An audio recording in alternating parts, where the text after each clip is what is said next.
Hello everyone, welcome back again to our channel the conceptual academy. तो आज हम लोग पढ़ेंगे ओम्स लॉ। बहुत ही इंटरेस्टिंग टॉपिक है इलेक्ट्रिक करंट का। और आज पहले ओम्स लॉ से पहले हम लोग 5 मिनट या 6 मिनट जान लेंगे करंट डेंसिटी के बारे में। ठीक है, करंट डेंसिटी के बारे में जान जाएंगे। तो शुरू करते हैं। देखो, करंट डेंसिटी पहले पढ़ते हैं। होता क्या है? ये होता है कि इसका पहले जरूरत क्यों पड़ा? जरूरत इसलिए पड़ा क्योंकि इलेक्ट्रिक करंट का यह इक्विवेलेंट है। ठीक है, तो हम लोग अभी तक ये जानते हैं कि जो इलेक्ट्रिक करंट होता है वो कैसा क्वांटिटी होता है? स्केलर। अब कुछ बच्चे पीछे से बोल रहे हैं कि अरे यार वो टेंसर होता है। आई नो टेंसर होता है, ठीक है, लेकिन टेंसर को हम लोग प्रायोरिटी देते हैं, लेकिन यहाँ पर इसको हम स्केलर बोल सकते हैं। ठीक है, इसके पास अब जानते हैं, इसको इसको हम लोग बताए भी हैं कि यह टेंसर होता है। ठीक है, लेकिन इसको हम लोग अभी स्केलर बोलते हैं। ठीक है, अगर ऑप्शन आपको स्केलर दे और टेंसर नहीं दे तो वहां पर आपको स्केलर मानना पड़ेगा, पर अगर टेंसर दे तो हम लोग को टेंसर को वहां पर प्रायोरिटी देनी पड़ती है। ठीक है, ठीक है। तो हमको अगर इलेक्ट्रिक करंट को वेक्टर फॉर्म में चाहिए, तब हमारे फिजिसिस्ट ने यही आई को बदल करके उसको बोल दिया करंट डेंसिटी। करंट डेंसिटी यानी कि यह क्या है? इलेक्ट्रिक करंट का इक्विवेलेंट है, जो कि वेक्टर फॉर्म में होता है। ठीक है, ये बताएं इसलिए कि हम इसको पढ़ना क्यों है। ठीक है ना? चलो, इसको हम लोग डिनोट करते हैं जे वेक्टर से। डिनोट करते हैं जे वेक्टर से। दिख रहा है अच्छे से? जे वेक्टर से डिनोट करते हैं इसको। इसका फॉर्मूला क्या होता है? फॉर्मूला होता है J vector equal to I upon A. I upon A. देखो, अब ए क्या है देख लो। जैसे कि एक कंडक्टर ले लो।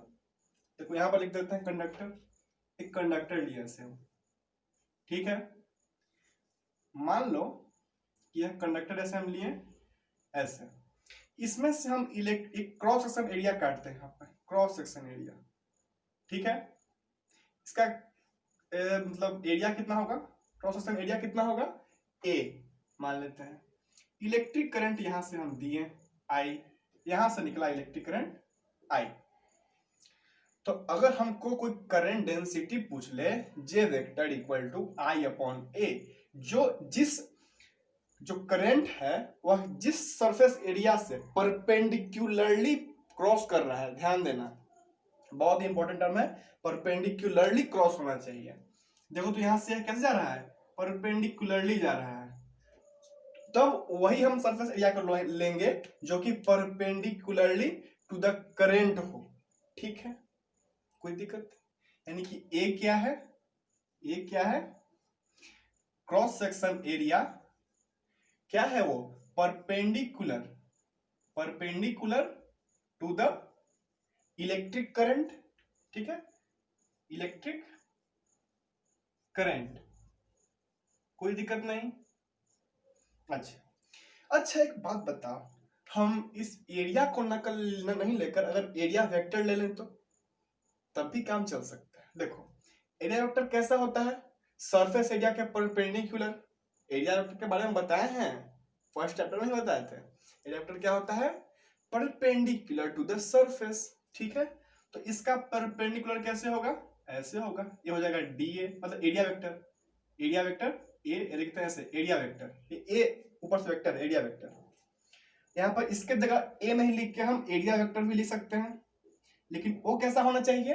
Parallel to the electric current. कैसा होना चाहिए? पैरेलल, ये पैरेलल है, ठीक है, to the electric current. Parallel to the electric current. अब जो चाहो वो ले सकते हो। ए वेक्टर लेना है, अगर वेक्टर फॉर्म में करना है तो ए वेक्टर ले लो जो कि पैरेलल हो इलेक्ट्रिक करंट से। ये हम क्यों बताएं यहाँ पर? तो हम आराम से बना सकते थे, इसलिए बताएं क्योंकि अब जो बताने वाले हैं वहां पर इसका कुछ यूज आएगा। यूज आएगा, देखो कैसे हम बताते हैं, फील करना है इसको। ठीक है, इसको थोड़ा साइड में लिख लेते हैं। देखो क्या था मेरा? J vector equal to I upon A लिखो या फिर ए वेक्टर भी लिख सकते हो, लेकिन ए वेक्टर वही लेना है जो कि इलेक्ट्रिक करंट के पैरेलल हो। देखो, हम ऐसे करते हैं, एक लेते हैं कंडक्टर, एक कंडक्टर ले लिया ऐसे, एक कंडक्टर ले लिया ऐसे, ठीक है। अब क्रॉस सेक्शन एरिया हम ऐसे नहीं काट के, देखो मान लो ऐसे होगा बीच में, हम क्रॉस सेक्शन एरिया ऐसे काट रहे हैं, क्रॉस सेक्शन एरिया हम ऐसे काटे, काट दिए ऐसे। अब इलेक्ट्रिक करंट को हम क्रॉस करवा रहे हैं ऐसे, इलेक्ट्रिक करंट ऐसे क्रॉस हो रहा है, आई निकला, आई डाले और आई निकला, ये हो गया area, cross section area C S, cross section area, curve surface area नहीं, cross section area, C S नहीं, क्रॉस सेक्शन एरिया है, क्रॉस सेक्शन एरिया है, सेक्शन एरिया, ठीक है, क्रॉस सेक्शन एरिया, इसको ए मान लिया। मान लो ये इससे थीटा एंगल बना रहा होगा, थीटा एंगल। तो अब बताओ, तुमको अगर कोई बोले कि जे यानी कि करंट डेंसिटी बताओ, जे वेक्टर, तो क्या अभी तुम आई अपॉन ए लिखोगे? क्या अभी तुम आई अपॉन ए लिख सकते हो? बताओ, नहीं लिख सकते, क्योंकि क्या ए जो क्रॉस एरिया है क्या इलेक्ट्रिक करंट के परपेंडिकुलर है? नहीं, यह इलेक्ट्रिक करंट के परपेंडिकुलर नहीं है। इसका परपेंडिकुलर क्या होगा? इसको दो कंपोनेंट लेंगे हम, इसका वही कंपोनेंट यहां पर कंसीडर करेंगे एरिया के रूप में जो कि इलेक्ट्रिक करंट के परपेंडिकुलर हो। देखो अगर ए है तो जहां बनता है थीटा होता है ए कॉस थीटा, तो ए हो जाएगा मेरा ए कॉस थीटा और ए हो जाएगा ए साइन थीटा। लेकिन ए साइन थीटा से हमको मतलब नहीं रखना है, क्योंकि हम वही एरिया को कंसीडर करेंगे जो कि इलेक्ट्रिक करंट के परपेंडिकुलर हो, और ए कॉस थीटा मेरा परपेंडिकुलर है, इसलिए यहां पर ए कॉस थीटा हम करेंगे।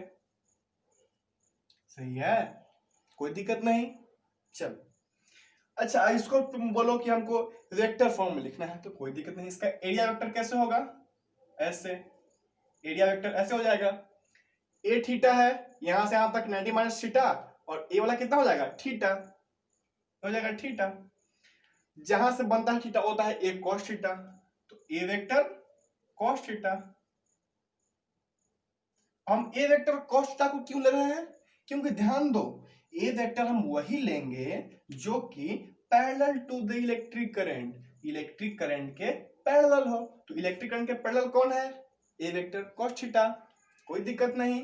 तो अगर यहां पर हमको लिखना है इसको वेक्टर फॉर्म में, तो भी लिख सकते हो आप, J vector equal to I upon A vector cos theta.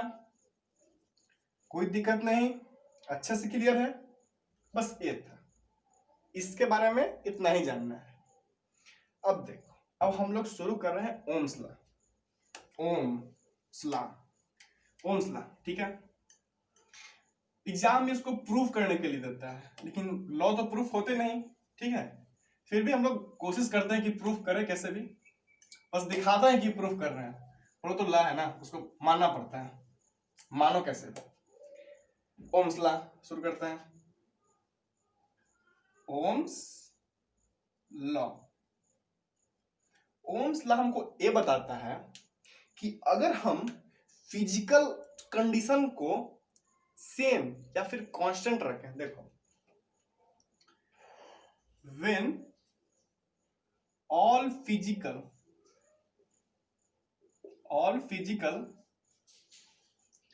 Condition constant, constant लिख लेते हैं,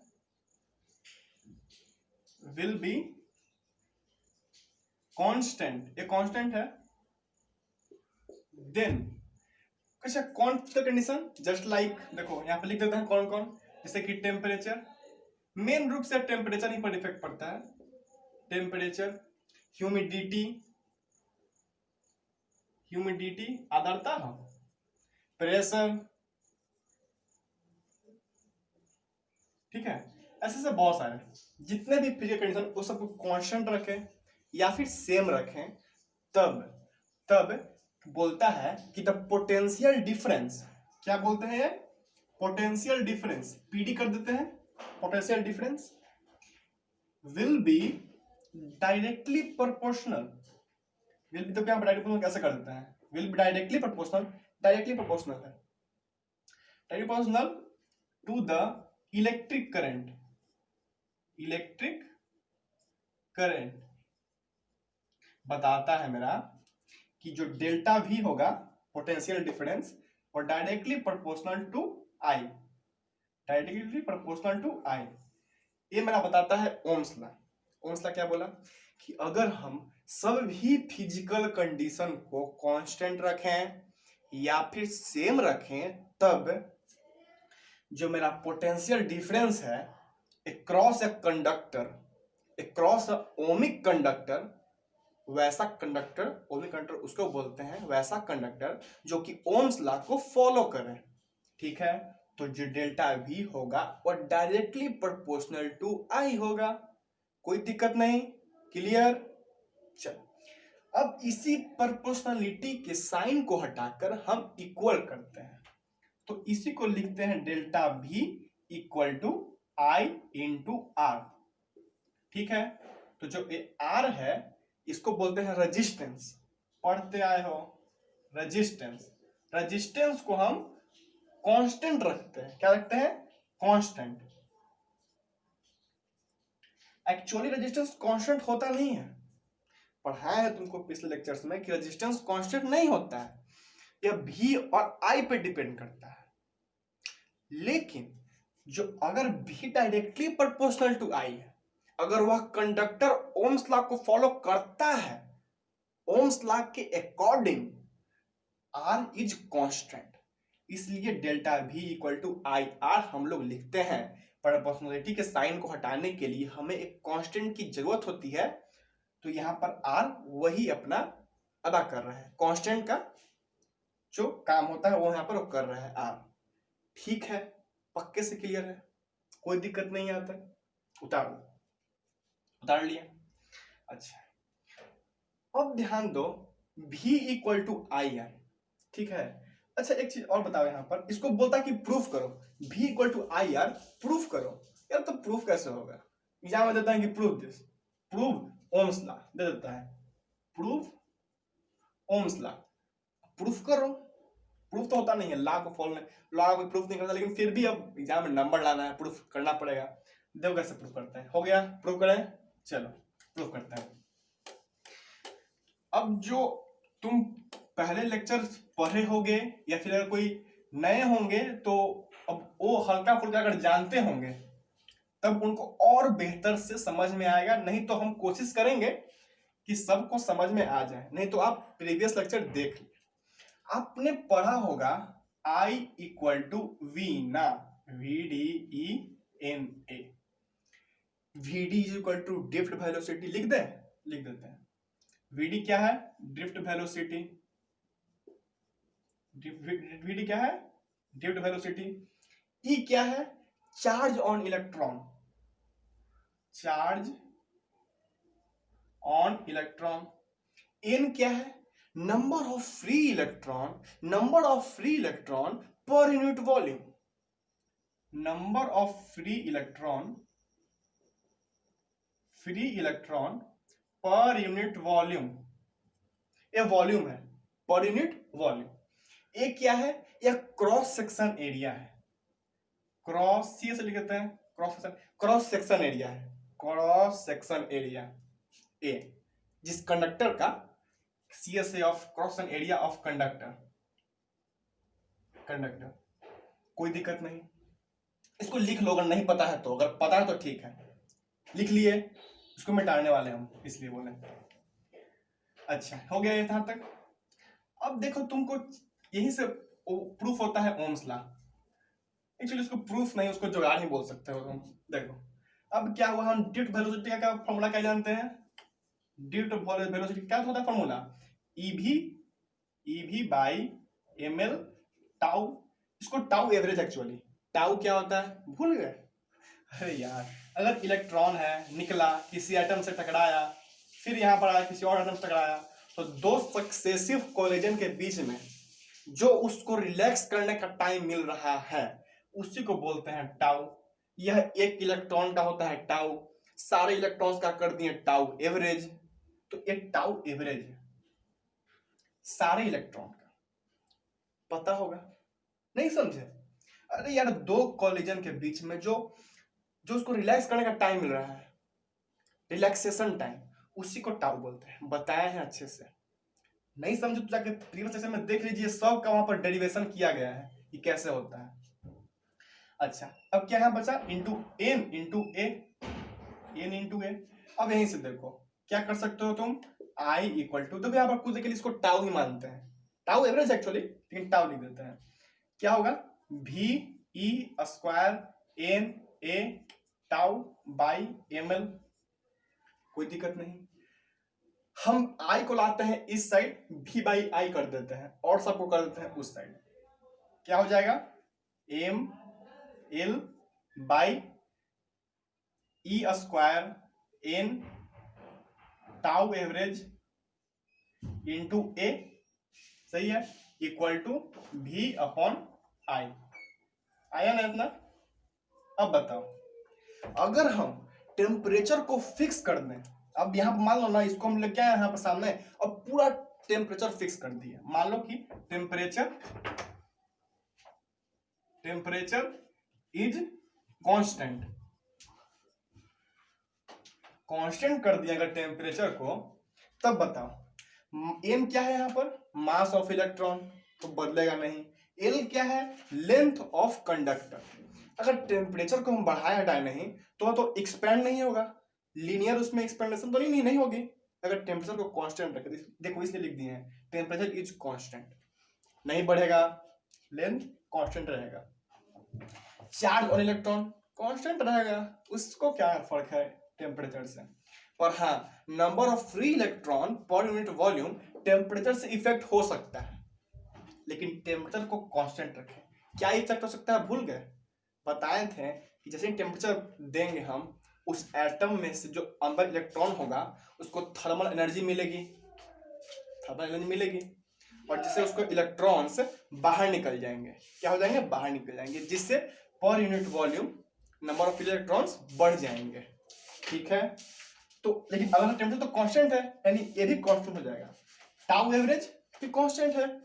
अगर हम टेम्परेचर कांस्टेंट रखें तो अगर टेम्परेचर को बढ़ाएंगे हम, तो जो उसको रिलैक्स करने का टाइम मिल रहा था वो घट जाएगा, क्योंकि अब देखो ये यहाँ पर है एक एटम, इसे टकराया, और दूसरा एटम यहाँ पर है, इस जा रहा है धीरे जा रहा है, फास्ट में फील करो, जैसे जा रहा है। अब इसको देखिए टेम्परेचर तो जल्दी चल गया, तो उसको रिलैक्स करने का टाइम कम मिला ना, तो वही बोल रहे हैं। लेकिन टेम्परेचर कांस्टेंट है, अभी सब चीज कांस्टेंट होगा, यानी जो एक पूरा टर्म आया यह कांस्टेंट है, यानी मेरा v by I equal to क्या आया, कांस्टेंट। और हम यही बताए थे कि यह फॉर्मूला किसका होता है, r का, तो यह कांस्टेंट किसके बराबर है, r का। तो यही प्रूफ हो गया कि जो v है, या फिर इसको delta v directly proportional to i, v by I equal to constant है। हर एक पॉइंट पर देख रहे हैं तो v बाई आई का रेशियो कांस्टेंट है, यानी कि v directly proportional to i। Constant क्या है, r है। बताया था ना कि ओम्स लॉ में r कांस्टेंट होता है, लेकिन यह सिर्फ और सिर्फ अप्लीकेबल तभी है जब टेम्परेचर कांस्टेंट हो। ठीक है, कोई दिक्कत नहीं। एक चीज और देख लो, यह सिर्फ और सिर्फ ओमिक कंडक्टर के लिए ही वैलिड है। लिख देते हैं यहां पर ओमिक कंडक्टर, या फिर ओमिक सब्सटेंस करते हैं, ओमिक सब्सटेंसेस के लिए ही यह एप्लीकेबल है, सब के लिए नहीं। सब जो ऑब्जेक्ट हैं वह इसको फॉलो करें यह जरूरी नहीं है, यह यूनिवर्सल लॉ नहीं है। इसके लिए कोई फिक्स कंडक्टर या फिर फिक्स मटेरियल ही होते हैं। क्लियर है, पक्के से क्लियर है। चलो अच्छा, एक बात बताओ, ये जो हम लोगों ने लाया, यानी कि v equal to I R, यहां से क्या आया मेरा, v equal to I R, ये जो आया यह स्केलर के टर्म में आया, क्योंकि v क्या है, स्केलर है, इलेक्ट्रिक करंट भी स्केलर है। यह कैसा फॉर्म में आया, ये मेरा स्केलर फॉर्म में आया, scalar form. v equal to I R कैसा है, स्केलर फॉर्म में। अब कभी कभी दे देता है, क्या फिर बोर्ड में बहुत बार पूछा है कि इसको वेक्टर फॉर्म में लिखो, ओम्स लॉ को वेक्टर फॉर्म में प्रूफ करो। तो अगर वेक्टर फॉर्म में प्रूफ करने के लिए बोलते हैं, पहले देखो कि स्केलर फॉर्म में कैसे प्रूफ होता है। क्लियर है यहां तक। अब देख लो वेक्टर फॉर्म में कैसे प्रूफ होगा। अच्छा, इसको उतार लो, हो गया। चलो उसको मिटाते हैं हम।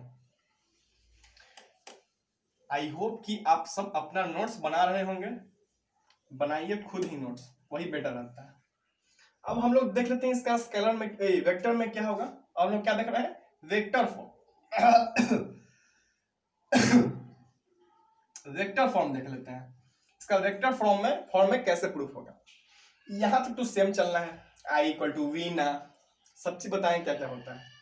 We D equal to E V by M L by, मतलब ड्रिफ्ट वेलोसिटी का फॉर्मूला क्या होता है, E V by M L tau average, अब into E into N into A, ये हुआ ना, हाँ E into N into A. अच्छा अब बताओ, यहां से एक चीज और लिख सकते हो तुम कि I equal to V E square N A tau average by M L, ठीक है, लिख सकते हो। अब बताओ, पहले एक चीज जान लो कि हमको, चाहे छोड़ो ऐसे भी हो सकता है, ध्यान दो। हम क्या कर रहे हैं ना कि भी और एल को साइड, देखो बोलना कि ये पॉसिबल है या नहीं है, देखो हम ऐसे कर सकते हैं क्या, भी बाई एल इंटू भी बाई एल इंटू आई। एक काम करो, भी बाई एल को इस साइड रखो और सबको इस साइड लेके आ जाओ। इस साइड क्या आ जाएगा, M by E square N A tau average, सही है, और इंटू आई, क्या आएगा यहाँ पर, इंटू आई। अच्छा अब बताओ, ठीक है, आई बाई ए को हम इधर कर सकते हैं क्या, आई बाई ए को बाहर निकाल देते हैं, यहां से ए को बाहर निकाल दिए। अरे बस अंदर से बाहर निकाले हैं, कोई बड़ा काम नहीं किया, अंदर से बाहर निकाले हैं। ये पॉसिबल है क्या लिखना, ऐसा हम क्यों लिखें ये भी बताना चाहते हैं, जान लो कि हम क्यों लिखें। क्योंकि हमको ये पता है कि इसका फॉर्मूला क्या होता है। देखो अभी स्केलर फॉर्म में क्या था, v equal to I R था ना, v equal to I R. तो देखो वेक्टर फॉर्म में देखते हैं कि इसके इक्विवेलेंट क्या हो सकता है, तो जो पोटेंशियल डिफरेंस होता है इसके इक्विवेलेंट बोलते हैं electric field. Electric field potential difference का इक्विवेलेंट होता है। इसके जगह हम लोग बोल लिख सकते हैं ई वेक्टर इक्वल टू आई का क्या होता है, इक्विवेलेंट वेक्टर फॉर्म में, अरे शुरू में ही तो बताए थे, इलेक्ट्रिक डेंसिटी, करंट डेंसिटी, इसको लिखते हैं जे वेक्टर। और आर का क्या होता है, रो बोलते हैं इसको। आर का एक मतलब आर का वो लिखना हम चाहते हैं वेक्टर फॉर्म में, तो वैसे ट्रिक से याद कर लो कि क्या होता है, मतलब Ohm's law in vector form होता है E vector equal to J vector into rho. अब ऐसा क्यों आया ये हम बता रहे हैं, यहां तक ठीक है। अब बताओ, देखो इसको तो साइड लिख लेते हैं, यहीं पर यहां लिख देते हैं, यहां से यहां आ रहे हैं। भी बाई एल इक्वल टू क्या होता है, अभी तुम पढ़े होगे v equal to E L, अरे delta v equal to E dot D R, वहीं से तो पोटेंशियल डिफरेंस चैप्टर नंबर 2 में v equal to E L, तो यहां से E इक्वल टू लिख सकते हो v by L, E equal to v by L. तो v बाई एल की जगह हम लिख, एल क्या है, कंडक्टर, किसी भी कंडक्टर का लेंथ, किसी भी कंडक्टर का लेंथ एल, और v क्या है, potential difference across the conductor. यहां का जो पोटेंशियल डिफरेंस होगा, यहां पर 10 यहां पर 0 10 वोल्ट, तो ये potential difference v equal to क्या होता है, इलेक्ट्रिक फील्ड जो जा रहा होगा वही, इसी तीनों में रिलेशन है, v equal to E into L, ठीक है। तो वहीं से हम लोग v बाई एल के जगह e ले सकते हैं। e कैसा है, वेक्टर क्वांटिटी, वेक्टर फॉर्म में e vector, m by E square N tau average, ये किसका फॉर्मूला है, जल्दी याद करो, रो का। एम क्या होता है, M by E square N tau average, ये क्या हो गया, रो का फॉर्मूला, ये क्या हो गया, रो, अरे ये होता है क्या बोलते हैं, resistivity, rho resistivity. I by A किसका फॉर्मूला बताए थे, शुरुआत में बताए हैं, आई बाई ए जे वेक्टर, मतलब जे, हाँ सही है, जे वेक्टर, जे वेक्टर, जे वेक्टर, ठीक है, अच्छा लिख देते हैं इसको, जे वेक्टर, यानी मेरा वेक्टर फॉर्म में ओम्स लॉ क्या आया, electric field vector equal to rho into J vector.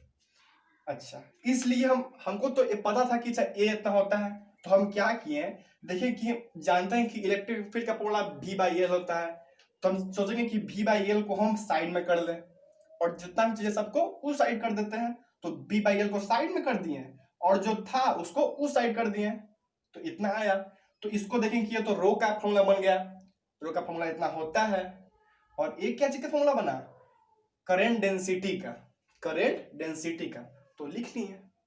अब देखो एक फेमस सा पता है क्या है, देखो यहीं से कर देता है। देखो यहां से तुम एक चीज लिख सकते हो कि J vector equal to E vector into 1 by rho, 1 by rho, 1 by rho लिख सकते हैं।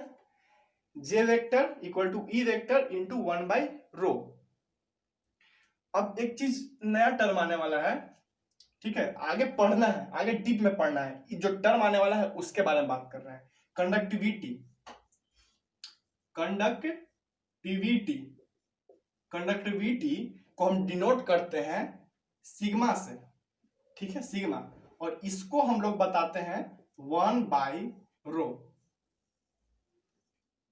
कंडक्टिविटी के बारे में बताएंगे, अच्छे से बताएंगे, बस जान लो कि यह टर्म क्या है। सिग्मा, कंडक्टिविटी को डिनोट करते हैं हम सिग्मा से, और sigma equal to 1 by rho होता है, तो 1 बाई रो के जगह पर हम सिग्मा लिख सकते हैं।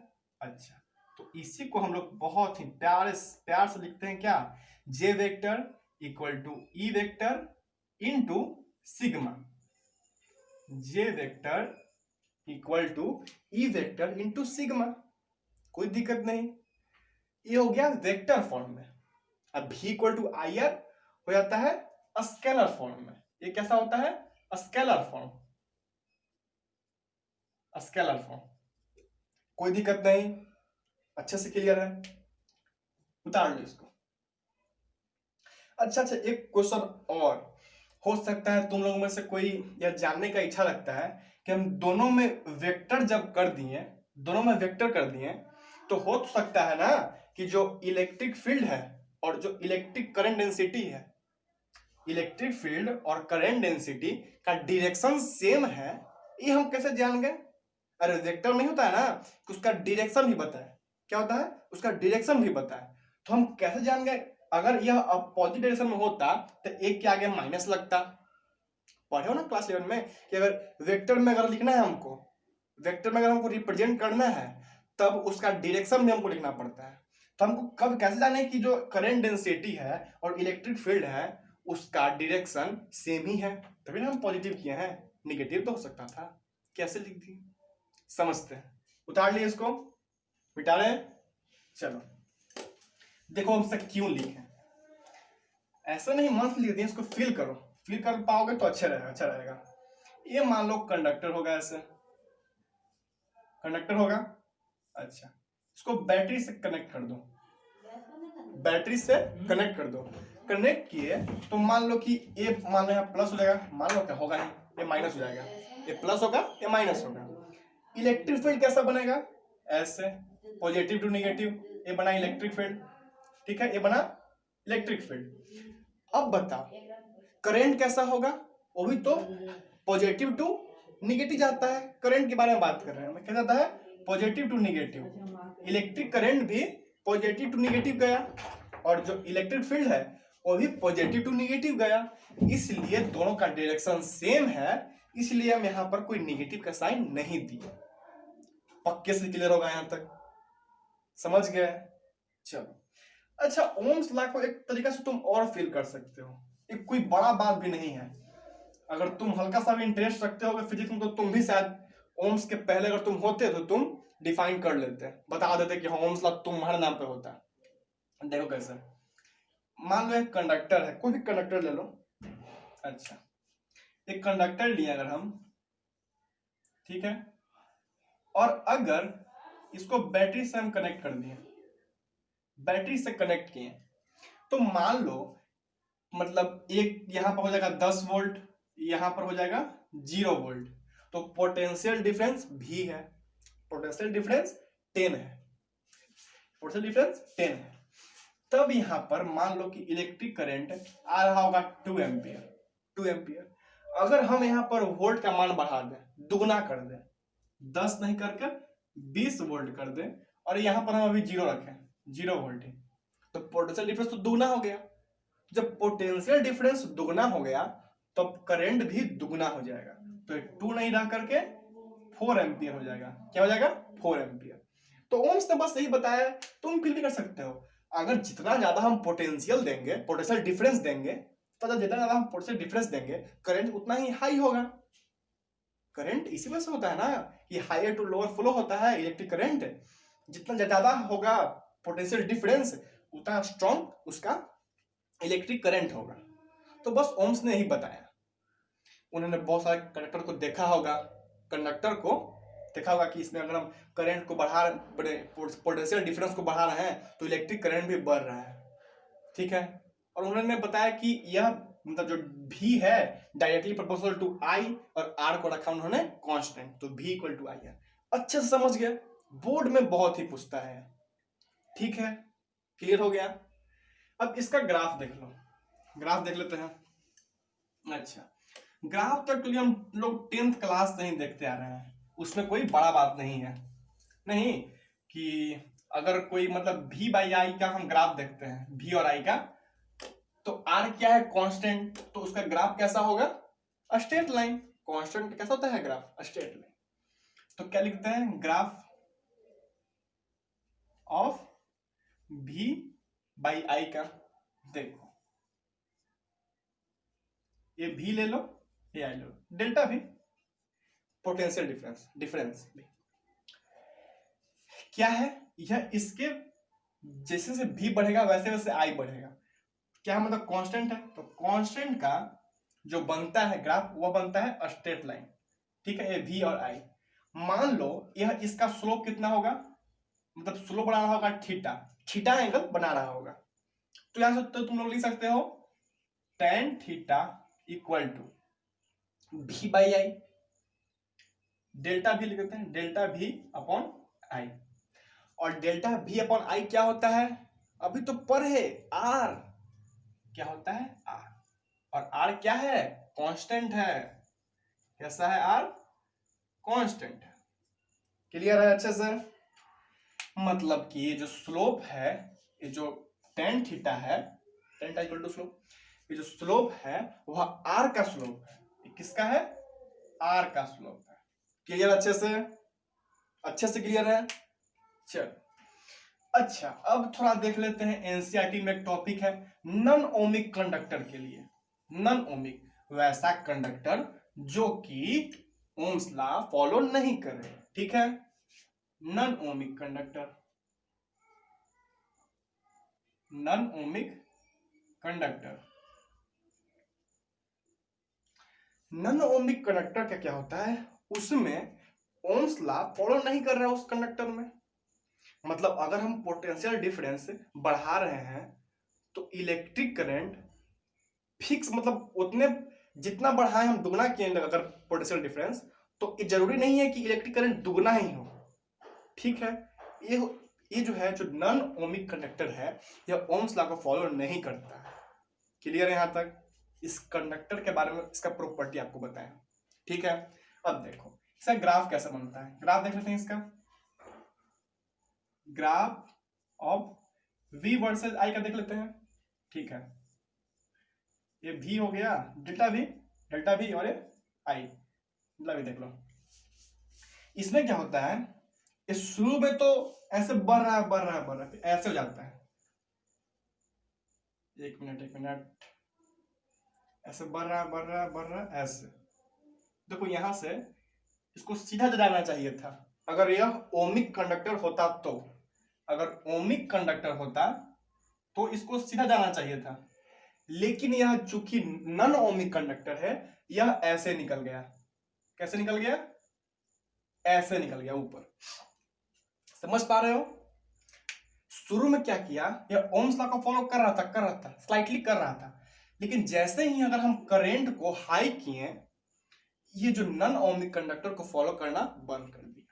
मतलब यहां से हम लोग निकाल सकते हैं कंक्लूजन कि at high current non ohmic conductor does not follow Ohm's law. ठीक है, लिख देते हैं यहां पर not follow Ohm's law, Ohm's law. ठीक है, कोई दिक्कत नहीं। अच्छा, बस समझ पाए यहां तक कि non ohmic conductor Ohm's law को फॉलो नहीं करेगा और जो ओमिक कंडक्टर होगा ओम्स लॉ को फॉलो करेगा। तो उम्मीद करते हैं कि आज आपका लेक्चर एंजॉय कर पाए होंगे, अच्छे से समझ पाए होंगे। ठीक है, तो अब हम लोग मिलेंगे नेक्स्ट लेक्चर में। वहां पर हम लोग देखेंगे कि कैसे सर्किट बनता है, कैसे कैसे कनेक्शन होते हैं रजिस्टर्स के।